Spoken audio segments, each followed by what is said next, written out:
Top 10 के sponsor है Adnan water tank, safe and healthy water storage solution, Ballaguda, Hyderabad. अस्सलाम वालेकुम नाज़रीन, मैं हूं आसिम खान और आप देख रहे हैं BBN चैनल। आइए देखते हैं आज की टॉप 10 न्यूज़। इजरायली स्ट्राइक्स और फायरिंग में गाज़ा के मुख्तलिफ इलाकों में करीब 60 फ़लस्तीनी शहीद हो गए, जिसमें 4 बच्चे भी शामिल हैं। UN रेड क्रॉस ने इस इंसिडेंट को सबसे deadly humanitarian add site attack करार दिया है। गाज़ा में फूड और पानी की शिद्दत से कमी ऑलरेडी इंसानी बहरान पैदा कर चुकी है। 21 महीने से जारी इस तनाज़े में अब तक 57,000 से ज़्यादा लोग शहीद हो चुके हैं। दोहा में सीज़फायर टॉक्स अब भी जारी है, लेकिन ग्राउंड पर सिविलियन कत्ल का सिलसिला रुकता नजर नहीं आ रहा। गाज़ा में सीज़फायर टॉक्स एक बार फिर डेडलॉक का शिकार हो गई, जब हमास ने होस्टेजेस की रिलीज से इनकार कर दिया है। हमास का कहना है कि इजराइल का नए गाज़ा मैप का प्लान सिर्फ एक धोखा है, जिसमें IDF कुछ इलाकों में रहने का इरादा रखता है। ये मैप नेतन्याहू ने UN और वॉशिंगटन के प्लेटफॉर्म्स पर पेश किया था, जिसे हमास ने मुकम्मल विड्रॉल के खिलाफ करार दिया। टॉक्स में हमास सिर्फ फुल मिलिट्री पुल आउट के बदले में होस्टेज रिलीज पर रजामंद है। ये भी कहा गया है कि हमास अपने पास रखे होस्टेजेस में से सिर्फ कुछ लोगों को ही रिलीज के लिए चुनेगा। ये इख्तिलाफ गाज़ा के हालात को और तेज करके डिप्लोमेटिक रास्ता बंद कर रहा है। रशिया ने अमेरिका, साउथ कोरिया और जापान को सख्त इंतबाह दिया है कि वो नॉर्थ कोरिया के खिलाफ किसी भी सिक्योरिटी अलायंस बनाने से बाज रहे। रशियन फॉरेन मिनिस्टर सर्गी लैवरोव ने कहा कि ट्राइलैटरल मिलिट्री ड्रिल्स सिर्फ चैलेंज और तशवीश का सबब बन रही है। लैवरोव ने नॉर्थ कोरिया के साथ इनविंसिबल ब्रदरहुड का तज़किरा करते हुए कहा कि दोनों ममालिक बराबरी और स्ट्रैटेजिक डिफेंस कोऑपरेशन पर काम कर रहे हैं। रशिया का कहना है कि नॉर्थ कोरिया का न्यूक्लियर प्रोग्राम सिर्फ सेल्फ डिफेंस के लिए है। ये जियोपॉलिटिकल टग ऑफ वॉर अब इंडो पैसिफिक रीजन में नए डिप्लोमेटिक और मिलिट्री टेंशंस को जन्म दे रहा है।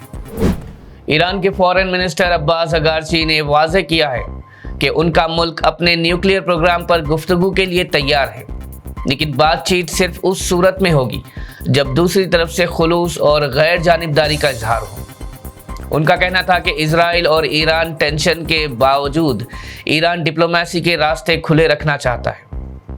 अगारची ने दावा किया कि न्यूक्लियर मज़ाकरात सिर्फ यूरेनियम एनरिचमेंट और IAEA कॉपरेशन तक महदूद रहेंगी।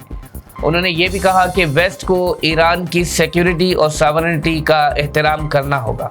ईरान चाहता है कि फ्यूचर टॉक्स सिर्फ बराबरी और म्यूचुअल रेस्पेक्ट की बुनियाद पर हो।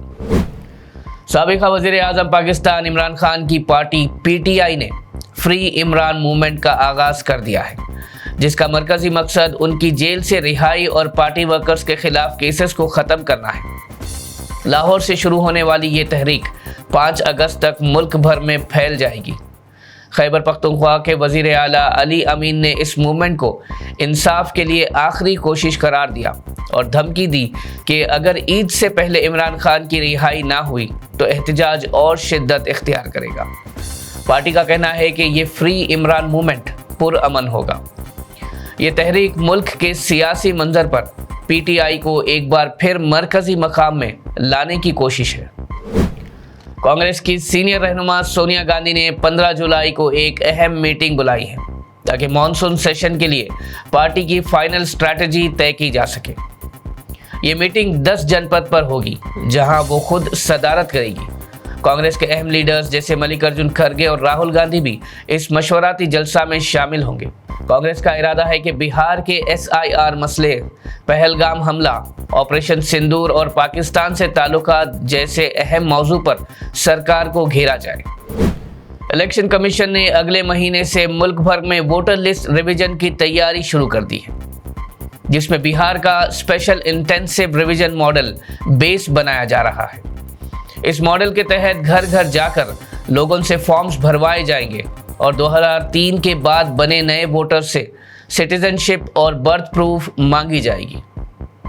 बिहार में 80% से ज़्यादा फॉर्म्स जमा हो चुके हैं और कई डुप्लीकेट माइग्रेंट या फॉरेन नाम लिस्ट से निकालने का अमल भी जारी है। इस मामले में सुप्रीम कोर्ट ने आधार, वोटर आईडी और रेशन कार्ड को वैलिड डॉक्यूमेंट्स तस्लीम करने का हुक्म भी दिया है। फाइनल फैसला अब सुप्रीम कोर्ट में 28 जुलाई को होगा। अगर मंजूरी मिलती है तो ये मॉडल पूरे मुल्क में आम इंतखाबात से पहले नाफिज हो सकता है। सीनियर वकील और राज्यसभा मेंबर कपिल सिब्बल ने इलेक्शन कमीशन पर सख्त तनकीद करते हुए कहा कि ये इदारा अब सिर्फ मरकजी हुकूमत का एक पुतला बन चुका है। उन्होंने बिहार में जारी स्पेशल इंटेंसिव रिवीजन को गैर आईनी करार दिया और कहा कि ईसी को नागरिकता का तयन करने का इख्तियार ही नहीं है। कपिल सिब्बल का कहना था कि ये मुहिम असल में गरीबों, आदिवासियों और हसास तबकों के वोट लिस्ट से नाम काटने की कोशिश है। उन्होंने दावा किया कि ये सब कुछ मेजॉरिटी को मजीद मुस्तहकम बनाने के लिए किया जा रहा है। कपिल सिब्बल ने यह भी कहा कि आने वाले मॉनसून सेशन में ये मसला सबसे बड़ा सियासी मुद्दा भी बन सकता है। हैदराबाद में ट्रैफिक पुलिस की जानिब से स्कूल वैन्स और बसेस के खिलाफ की गई चेकिंग के दौरान हैरत अंगेज हकायक सामने आए। अमीरपेट में एक स्कूल बस ड्राइवर शराब के नशे में सिग्नल तोड़ता हुआ पकड़ा गया, जिसकी बस में 40 से ज्यादा बच्चे सफर कर रहे थे। ड्राइवर का अल्कोहल लेवल 400 मिलीग्राम फीसद से भी ज्यादा था और उसने बेफिक्री से कहा कि ये तो मेरे लिए आम बात है। इसी तरह एबिट्स में एक ऑटो ड्राइवर भी नशे की हालत में बच्चों को ले जा रहा था, जिसे टेस्ट करने पर कहा कि उसने कल रात पी थी, अब क्या टेस्ट कर रहे हो। स्पेशल ड्राइव के दौरान 400 से ज्यादा स्कूल ऑटोस चेक की गई, जिसमें 26 ऑटो ड्राइवर्स और 14 बस ड्राइवर्स नशे में पाए गए। पुलिस ने स्कूल अथॉरिटीज को सख्त हिदायत दी है कि सिर्फ होश में होने वाले ड्राइवर्स को ही जिम्मेदारी दी जाए। साथ ही वालिदैन से भी अपील की गई है कि वो अपने बच्चों के ड्राइवर्स की जांच पड़ताल लाजमी करें। हैदराबाद के मेडीपल्ली इलाके में आज सुबह 3 मार मल्लन्ना के दफ्तर पर तेलंगाना जागृति के कारिंदों ने हंगामा किया। करीब 50 अफराद ने मल्लन्ना के कविता और बीसी मूवमेंट के खिलाफ बयानात पर गुस्सा जाहिर करते हुए उनके ऑफिस में तोड़ फोड़ की। 3 मार मल्लन्ना ने हाल ही में कविता के बीसी आंदोलन पर सवाल उठाए थे। इस हंगामे के दौरान मल्लन्ना के पर्सनल सिक्योरिटी गार्ड ने हवा में 5 फायर किए ताकि हुजूम को रोका जा सके। इस फायरिंग में एक मुलाजिम जख्मी हुआ, लेकिन किसी की जान का नुकसान नहीं हुआ। पुलिस ने मौका वारदात पर पहुंचकर सूरत हाल को काबू में किया और कुछ अफराद को गिरफ्तार भी किया। ये वाकया सियासत में बढ़ते हुए तनाव और नफरत को बयान करता है। नाज़रीन, ये थी आज की टॉप 10 न्यूज़। देखते रहिए BBN चैनल। मुझे दीजिए इजाजत। अल्लाह हाफिज। क्या यार, आज फिर से लेट? अब्दुल एक चाय। शर्म से देखो पानी पानी। बस यार, रोज की तरह वही कहानी। एक तो काम की परेशानी, ऊपर से जब भी देखो एक कहानी। टैंकी फिर लीक कर गई है क्या? शर्म से देखो पानी पानी। सुनो, जाने से पहले टैंकी का तो कुछ करके जाओ।